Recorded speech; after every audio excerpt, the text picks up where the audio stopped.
Hello friends, कैसे हैं आप लोग। स्वागत है आपका राज क्लासेस यूट्यूब चैनल में। तो गाइस, मैं आपको बताने वाला हूँ भौतिक विज्ञान यानी कि फिजिक्स के महत्वपूर्ण टॉपिक कुछ जैसे कूलॉम का नियम। तो गाइस, मैं इसका सत्यापन भी बताने वाला हूँ और एक मैंने इसमें न्यूमेरिकल इंक्लूड किया हुआ है जो कि मोस्ट इम्पोर्टेंट है।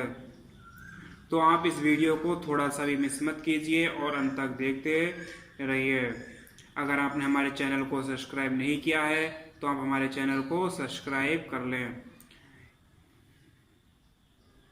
वैसे तो ये कूलॉम का नियम आपको हर जगह मिलेगा, चाहे आपका वो 10th क्लास हो, 11th क्लास हो, 12th क्लास हो या 12th के बाद बीएससी या पॉलिटेक्निकल, ये आपको सभी जगह देखने को मिल जाएगा। मान लीजिए आप इस क्वेश्चन को क्लास या कोचिंग सेंटर में पढ़ते हैं तो आपको आधे से 1 घंटा ले लेता है, लेकिन गाइस आप मुझे 6 से 7 मिनट दीजिए, मैं इसको आपको बहुत अच्छे से समझा देता हूँ। अगर आपके पेपर में आ जाता है कि कूलॉम का नियम बताइए या लिखिए, तो आप इस तरीके से एक हेडिंग डालेंगे कूलॉम का नियम और उसके बाद में लिखेंगे कि कूलॉम के नियम के अनुसार किन्हीं दो आवेशों के बीच लगने वाला आकर्षण या प्रतिकर्षण बल उनके आवेशों के परिमाण के गुणनफल के समानुपाती व उनके बीच की दूरी के वर्ग के व्युत्क्रमानुपाती होता है। अब देखो क्या इसमें दो चीजें दे रखी हैं, आकर्षण बल और प्रतिकर्षण बल। देखो आकर्षण बल दो वस्तुएं हैं, उन पर आवेश अगर क्या लग रहा है, विपरीत प्रकार के आवेश हैं। एक वस्तु पर पॉजिटिव आवेश है और एक वस्तु पर क्या है, नेगेटिव आवेश है। तो उनके बीच में जो बल कार्य करेगा वो आकर्षण बल कार्य करेगा। और यदि दोनों आवेशित वस्तुओं पे क्या है, धनात्मक धनात्मक आवेश है या ऋणात्मक ऋणात्मक आवेश है, तो उनके बीच में जो बल कार्य करेगा वो प्रतिकर्षण बल कार्य करेगा। और देखो उसमें दे रखा है कि बीच की दूरी के वर्ग के व्युत्क्रमानुपाती होता है, यानी कि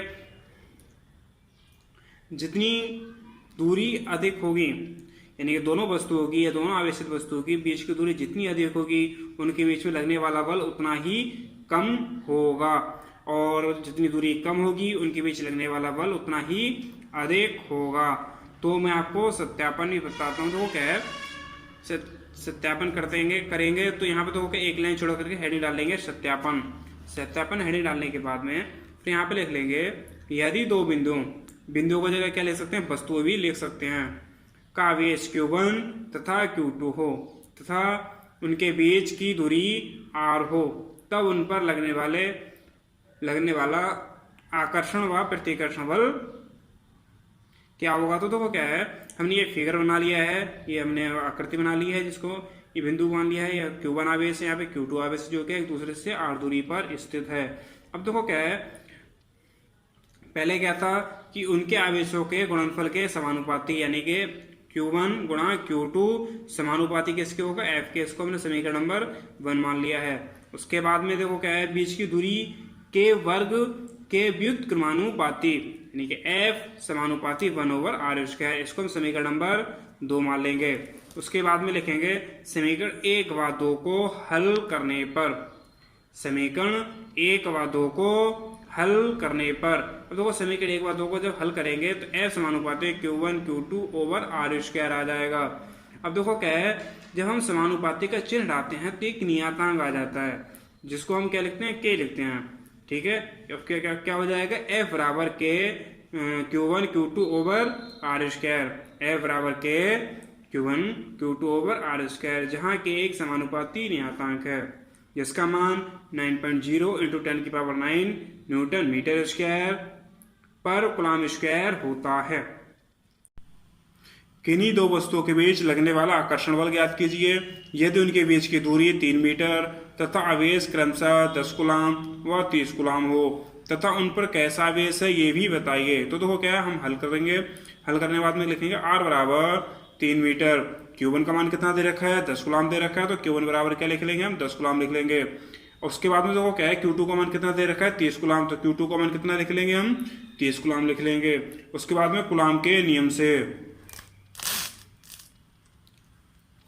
कूलॉम का नियम क्या है कि F बराबर K Q1 Q2 over are square. देखो क्या है, K का मान कितना होता है 9 गुणा 10 की पावर 9। उसके बाद हम गुणा का निशान लगा लेंगे। Q1 का मान कितना दे रखा है 10 गुलाम दे रखा है तो 10 लगा लेंगे। Q2 का मान कितना दे रखा है 30 गुलाम तो 30 लगा लेंगे। उसके बाद में देखो R का मान कितना दे रखा है 3 मीटर दे रखा है तो हम R का मान 3 का स्क्वायर कर लेंगे। उसके बाद में देखो क्या है, हम इसको सेम उतार लेंगे। 9 गुणा 10 की पावर 9 को हम सेम उतार लेंगे। ठीक है, सेम उतारने के बाद में उसका गुणा का चिन्ह लगाएंगे। अब देखो क्या 10 गुणा 30, जब इन दोनों की हम गुणा करते हैं तो कितना आ जाता है 300 आ जाता है। उसके बाद में बट्टे का निशान लगाएंगे। लगाने के बाद में 3 का स्क्वायर करेंगे तो कितना आ जाएगा, 3 का स्क्वायर होता है 9, 9 से 9 कैंसिल हो जाएगा। अब देखो क्या यहाँ पे 2 जीरो दे रखे हैं, 2 जीरो को जब हम हटाते हैं तो यहाँ पे क्या हो जाता है +2 हो जाएगा। अगर 3 जीरो होते तो +3 हो जाता।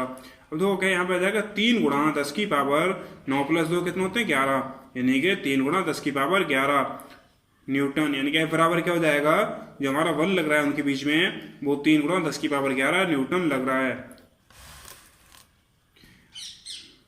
जैसा कि प्रश्न से ज्ञात है कि वस्तुएं एक दूसरे को आकर्षित करती हैं। जैसा कि प्रश्न से ज्ञात है कि वस्तुएं एक दूसरे को आकर्षित करती हैं और ऐसा तभी संभव है जब उनके आवेश क्या हों, अलग अलग हों। तो क्या है, आकर्षित जब भी करेंगी जब उनके आवेश क्या होंगे, अलग अलग होंगे। अगर पॉजिटिव आवेश होगा तो प्रतिकर्षित करेंगी। और हमने निकालना है क्या क्वेश्चन में कि आकर्षित करना है, वस्तुएं क्या कर रही हैं एक दूसरों को आकर्षित कर रही हैं, तो इसलिए क्या होगा दोनों के आवेश क्या होंगे, अलग अलग होंगे। यानी कि क्या होगा, अतः एक वस्तु का जो आवेश होगा वो धनात्मक आवेश होगा, दूसरी वस्तु पर जो आवेश होगा वो ऋणात्मक होगा। दूसरी वस्तु पर जो आवेश होगा वो क्या होगा, ऋणात्मक होगा।